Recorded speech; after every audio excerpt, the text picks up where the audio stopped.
Hey guys, welcome back to the channel. This is video number 2 of the day. Like I said this morning, I was going to take a ride to Hobby Lobby and do some browsing and ended up picking up a couple kits. Let me show you what I got. So everybody's got to have a 66 in their stash. And the last time I picked up a 66, I actually built it. Well, this one is going to be kit bashed. I've got a project in mind for this. So until I get ready to do that project, this is going to stay all sealed up in the stash. Next thing I bought was a 65 Chevy Stepside.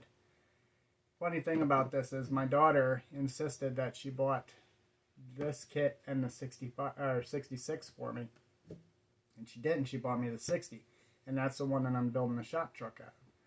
So we went back and forth. She told me to pick up the Ford GT. I told her no, and then finally she stuck this one in my hand and she says, "This is the one you're taking home." So she won. But anyway, that's what I got as far as kits at Hobby Lobby. And as you know, you can't walk into Hobby Lobby with any kind of money in your pocket because you're going to come home with some kind of kit, especially when they're 40% off. So I'm going to go ahead and I'm going to work on the Outlaw today. And I'm hoping to get that done within the next couple days. And looking to do a final video towards the end of the week on that. And like I said, I just want to try to get the bench clear. Keith Marks contacted me today. He said my decals will be in the mail this afternoon. They take about 2 to 3 weeks to get here, so the Mustang's on hold until I get the decals.